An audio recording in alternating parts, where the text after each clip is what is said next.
What if I told you that the moment you fell in love might also be the moment you started losing yourself? Not because she asked too much, not because she hurt you, but because you never realized how quietly your logic surrendered. Have you ever walked away from a conversation feeling guilty, when you know you did nothing wrong, ever changed your tone, your plans, your truth? Just to keep peace you didn't break, you tell yourself it's love, you call it caring. But something deep inside whispers, "This isn't me anymore." And that voice gets quieter each time, until one day you forget it was ever yours. This video isn't about blaming her.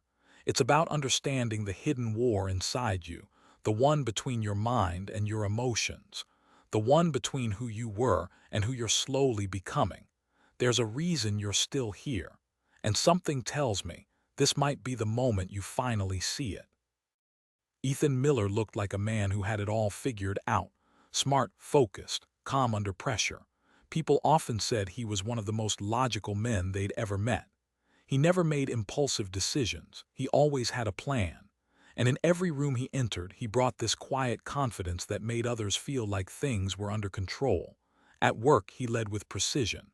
At home, he kept things simple and efficient. He had routines, goals, and a solid sense of who he was. Until the day she smiled at him. Her name was Lee, not loud, not dramatic, just present, in a way that slipped past his defenses without asking for permission. It wasn't what she said. It was how he felt when she looked at him, like something inside him had been seen, maybe even understood. He didn't lose his mind that day, not immediately. In fact, nothing seemed to change. And yet, everything did, because from that moment, a new question started echoing inside him. One that logic couldn't answer, one that reason couldn't silence. Why do I feel so pulled? He couldn't name it. It wasn't love, it wasn't fear. It was something in between, like gravity in slow motion. And the scariest part, he welcomed it. He told himself, I'm still me, I'm just opening up. But opening up is different from unraveling. At first, the changes were invisible. A skipped workout here, a postponed meeting there, an extra text before bed, not because he wanted to, but because he didn't want her to feel uncertain. It didn't feel like surrender, it felt like connection. Until he realized he wasn't adjusting anymore, he was dissolving. The strange part was, no one told him to change, not her, not his friends, no one. He changed himself. And that right there was the beginning of the paradox. Because Ethan wasn't weak, he wasn't naive, he was logical, rational, strong. But emotion doesn't need to shout.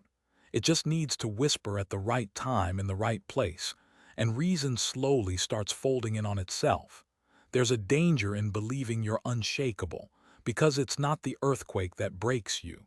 It's the slow, silent erosion under your feet. And for Ethan, that erosion began with a smile.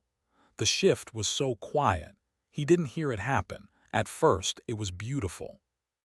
Lee had a softness in the way she spoke, a warmth that made Ethan feel at ease.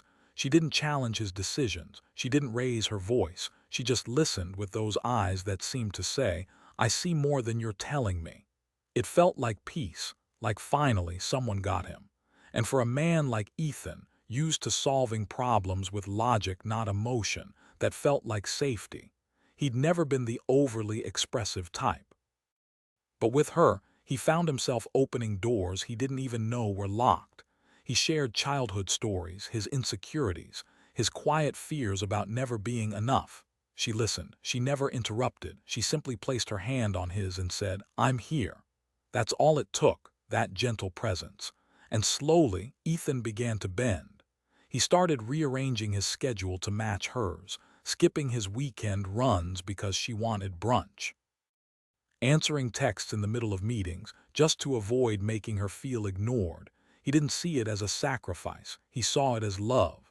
But then came the first moment of silence, not the peaceful kind, but the kind that makes your chest tight. He had made a joke, something simple, but her face changed. She didn't respond, she just looked down and softly said, it's fine.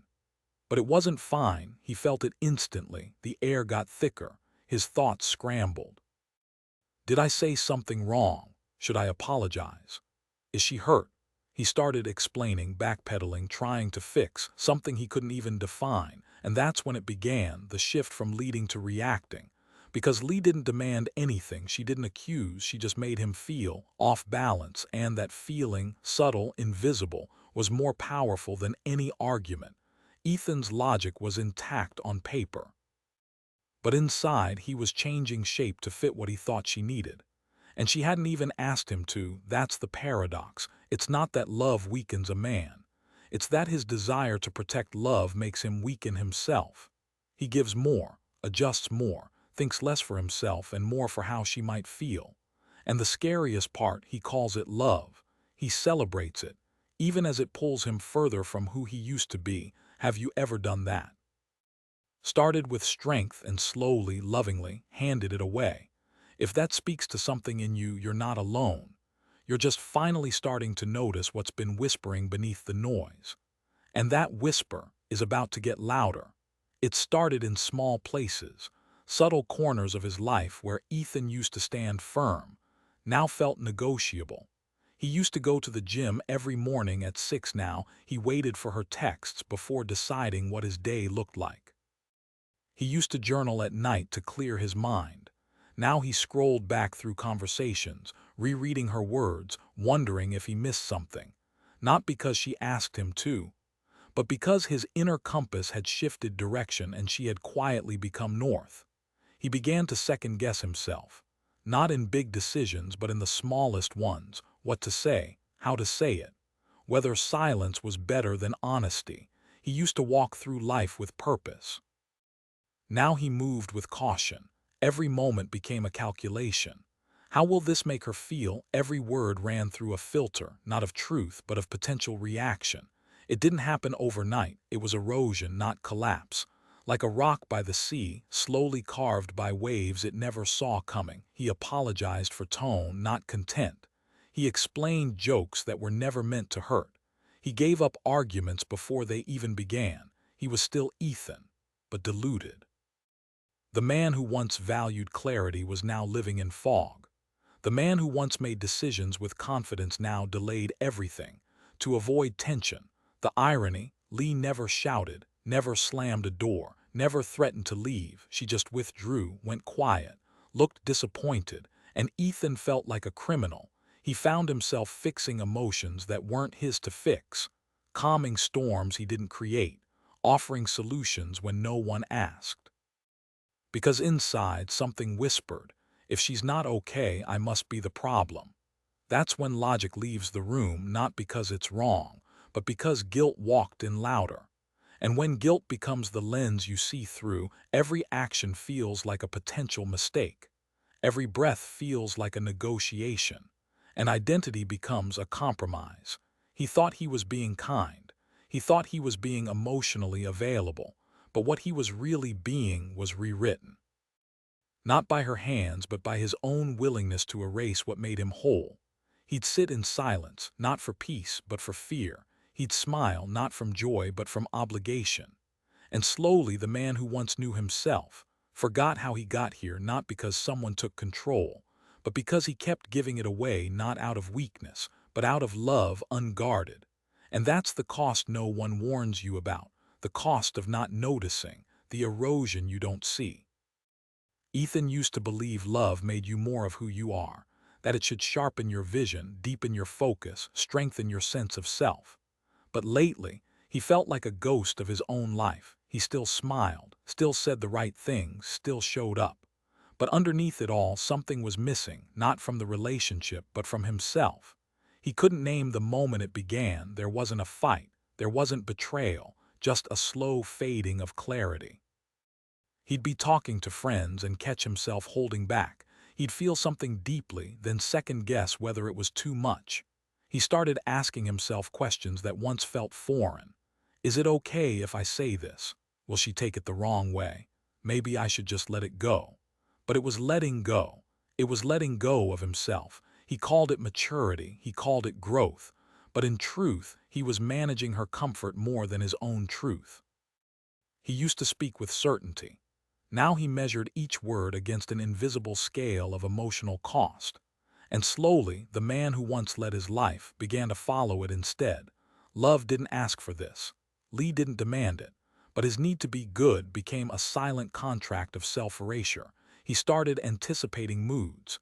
He adjusted his joy so it wouldn't overshadow her sorrow. He laughed quieter when she wasn't in the mood. He shrank, just a little, every day. Because deep down, he thought that's what love required. That being a good man meant being whatever she needed him to be, whenever she needed it. But what he didn't see was that he was no longer showing up as himself. He was showing up as a version designed for her peace. And while she may have loved that version, he began to feel like he didn't belong in his own skin.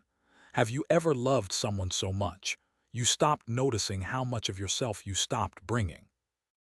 He did, and here's the hardest truth Ethan had to face. Lee didn't ask him to disappear. He volunteered not out of fear, but out of a misunderstanding of love. Because love isn't the sacrifice of self, it's the sharing of self. And somewhere along the line, he stopped sharing and started hiding, not from her, but from the man he used to be. If that resonates, if you've ever looked in the mirror and wondered, where did I go? Leave a comment. Say, I've been there. Because healing begins the moment we speak the truth we've been too quiet to say. And sometimes, all it takes to come back is the decision to stop leaving. There's a philosopher most people forget, until life reminds them why he mattered, René Descartes, the man who gave us the words, "I think, therefore I am." A pillar of reason, a champion of logic, he doubted everything, his senses, his reality, even the existence of God. But there was one thing he feared more than any illusion: emotion unfiltered. Not because emotion is evil, not because it makes you weak, but because once it enters your logic undetected, it rewires the way you think without asking. That was his warning. And Ethan was living proof of what happens when you don't hear it. You see, Descartes understood that emotion, when unchecked, doesn't confront you, it inhabits you. It doesn't argue with logic, it bypasses it. One soft sigh, one tear, one shift in tone, and suddenly, the most rational man finds himself questioning the very truth he was sure of moments before. Ethan once thought strength meant not crying, not showing weakness. But real strength is recognizing when your mind is no longer yours. He used to make decisions from a place of clarity. Now he was reacting from a place of fear. Fear of upsetting her, fear of being misunderstood, fear of losing connection. And here's the paradox Descartes feared. When you love without awareness, you can mistake emotional surrender for emotional maturity. You think you're evolving, but what you're really doing is dissolving. You become so attuned to someone else's mood that your own becomes background noise. And soon, your logic no longer guides you. Your reactions do. Ethan didn't see it happening because it felt like love. And love, in its most intense form, can be the perfect disguise for the loss of self. Descartes never said don't feel. He said, be conscious of what you feel, or you'll wake up one day and realize your thoughts were never fully your own.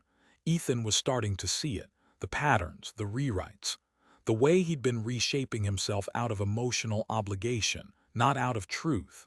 And that's when something clicked. It wasn't about Lee. It wasn't about blame. It was about awareness. Because emotion isn't the enemy, unconscious emotion is. The kind that creeps in through your desire to please and takes root in your need to keep the peace.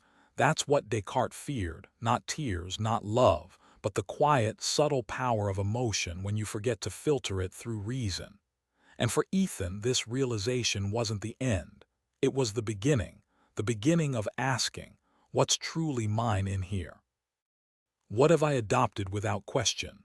What parts of me need to return before I vanish completely? Sometimes the greatest battles aren't fought with others. They're fought inside your own mind. And Ethan was just now beginning to fight back. It happened on a Tuesday, late afternoon. The kind of quiet moment that doesn't feel like much, until you realize it was everything. Ethan had just gotten home from work. He dropped his keys on the table, kicked off his shoes, and glanced at his phone. One unread message from Lee. It wasn't angry, it wasn't emotional, just 4 words. "We need to talk." That was all, but in Ethan's mind 1,000 alarms went off. His chest tightened, his thoughts scattered, his body went still, but his brain was sprinting. He stared at the screen like it held a bomb. And in a way it did, not because of what it said, but because of what it made him feel.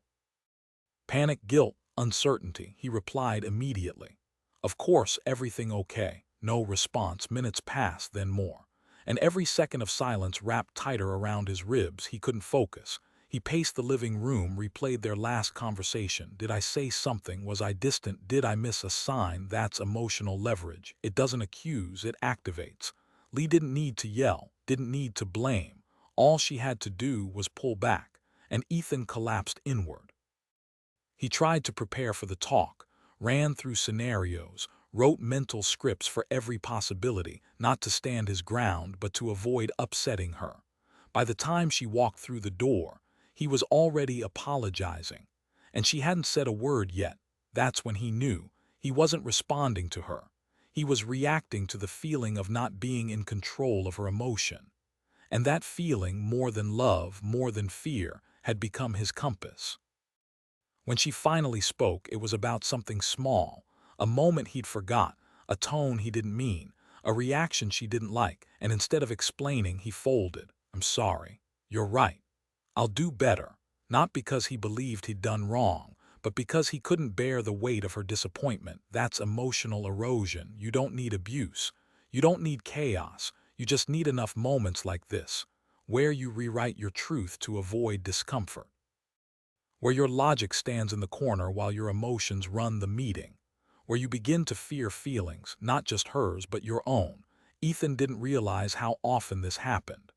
How many versions of "we need to talk" he'd answered with silence, submission, or sacrifice. Because when you love someone and they pull away, even just an inch, it can feel like the ground is cracking beneath your feet. And you'll do anything, say anything, just to make it stop. Even if it means breaking yourself to keep something together. But the question he never asked, the one that matters most, is this: if someone can shift your entire state of being with a sigh, a pause, a look, are you really in control, or are you just performing stability in a system you no longer run? That's the weight he was starting to carry, not hers, his own. The weight of realizing you don't need a villain to lose yourself. You just need enough small silences that you stop hearing your own voice. Men don't break loudly. They don't explode, they erode, not with fists, but with overthinking, not with shouting, but with silence. And that's exactly what was happening to Ethan. From the outside, everything looked fine. He still had his job, still paid his bills, still met friends for coffee once in a while. But inside, he was unraveling quietly, privately, consistently. He didn't recognize it as burnout. He didn't call it emotional collapse. He called it being considerate, being supportive, being a good man. But what he was really doing was abandoning himself one emotional compromise at a time. He stopped correcting false assumptions. He stopped expressing needs. He stopped telling the truth when it felt inconvenient. Every time Lee seemed distant, he tried harder. Every time she looked disappointed, he adjusted, not because she asked, but because he felt responsible for her emotional state.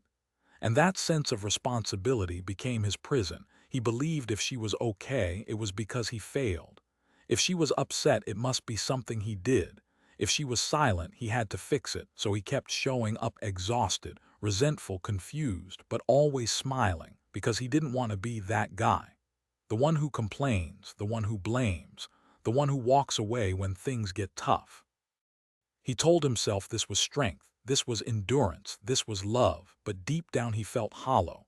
There were days he sat in his car after work, keys in hand, unable to walk through the door, not because he didn't love her, but because he didn't know how to be himself in that space anymore. He had become a caretaker of emotions, a manager of moods, a firefighter of feelings, and in the process he lost his own. He didn't cry, didn't scream, didn't leave. He just faded.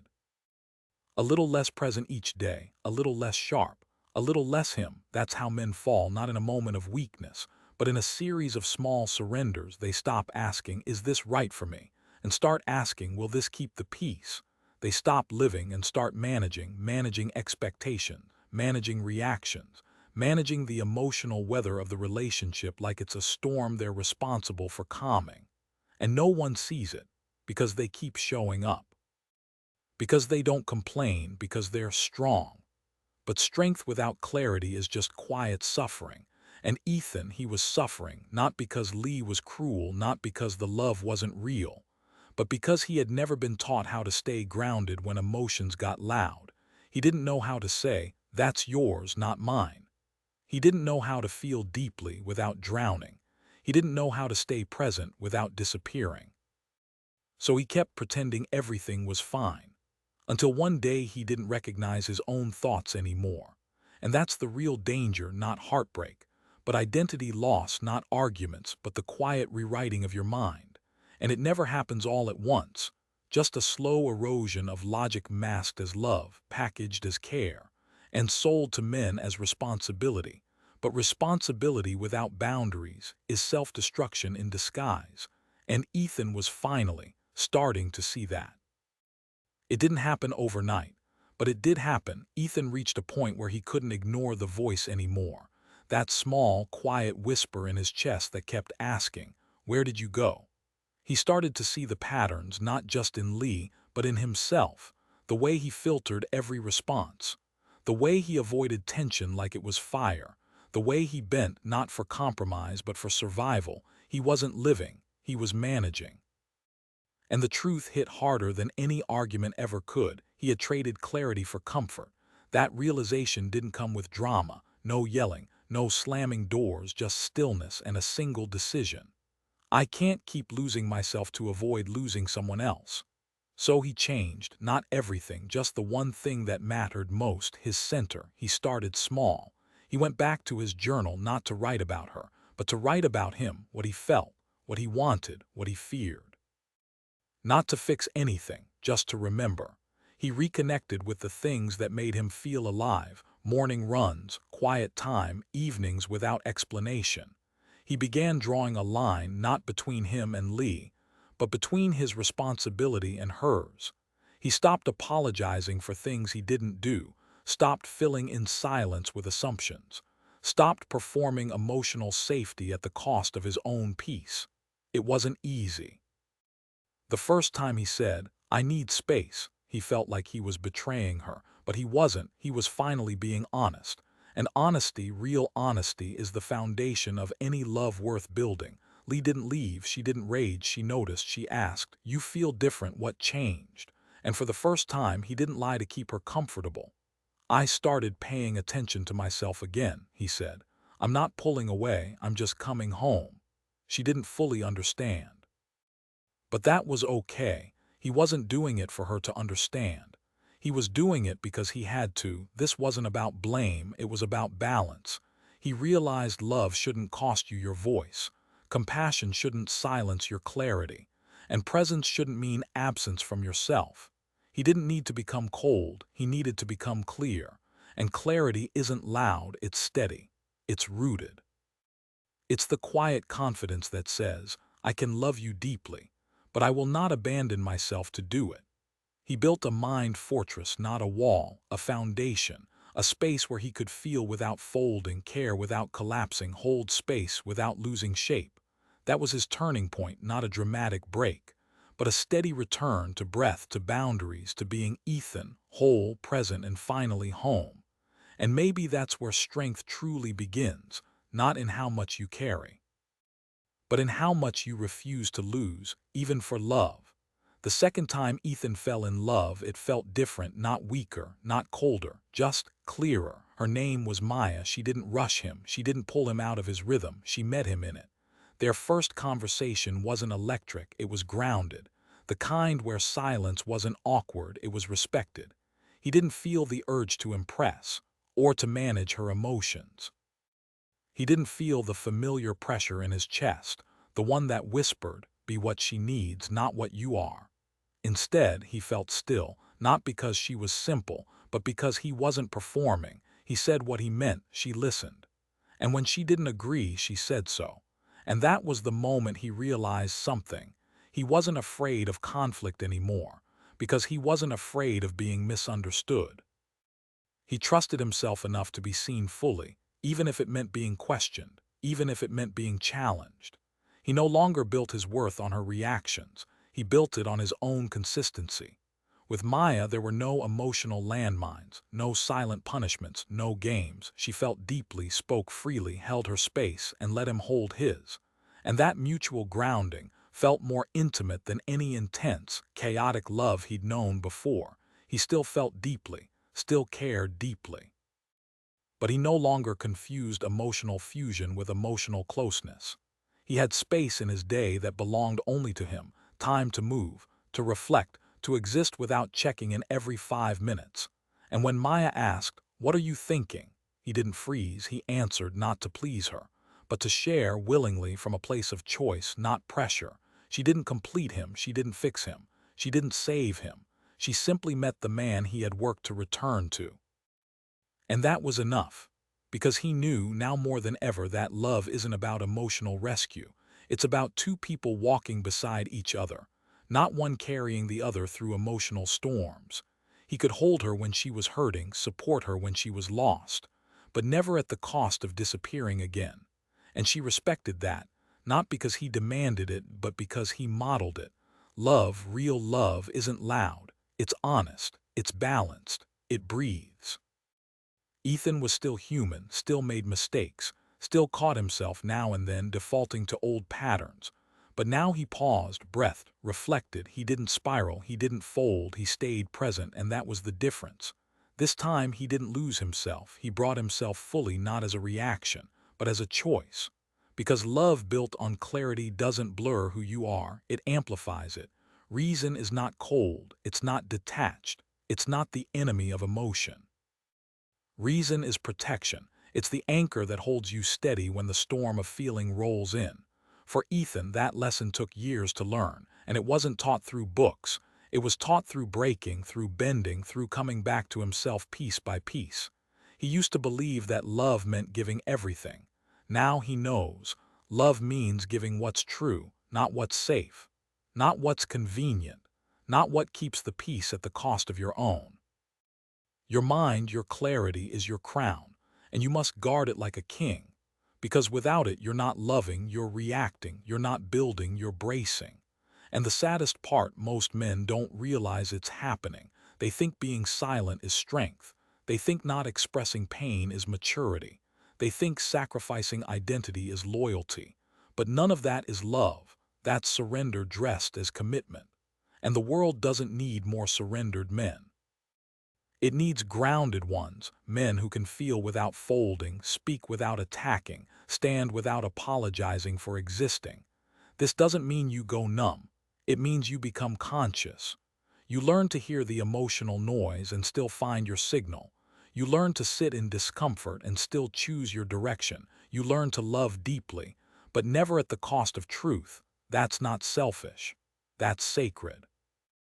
Because the moment you give away your reason, your life no longer belongs to you, your values blur, your decisions bend, your purpose fades. And all in the name of love that was never real, just emotional performance rehearsed to avoid rejection. So here's the truth most men need but never hear. You don't need to become heartless. You need to become whole. You don't need to shut down your feelings. You need to stop letting them hijack your choices. You don't need to control her. You need to stop handing her the keys to your mind. Because if love requires you to disappear, it's not love. It's slavery with a softer name. Ethan's journey wasn't about becoming harder. It was about becoming sharper. He didn't build a wall, he built awareness. And from that awareness, he learned the one thing Descartes tried to warn us, that the real war is not between men and women. It's not between love and independence. It's between clarity and collapse, so ask yourself, do you think or do you react? Do you stand in your truth or shrink for peace? Because your mind, it's the only thing you truly own in this world. Guard it not with fear but with presence. Because once your mind is clear, love doesn't destroy you, it amplifies you. And when that happens, you don't just find connection, you find freedom. So if this story woke something inside you, if a part of you whispered, "That's me," don't scroll past it, don't silence it, let that voice rise, because the moment you hear it is the moment you begin to return.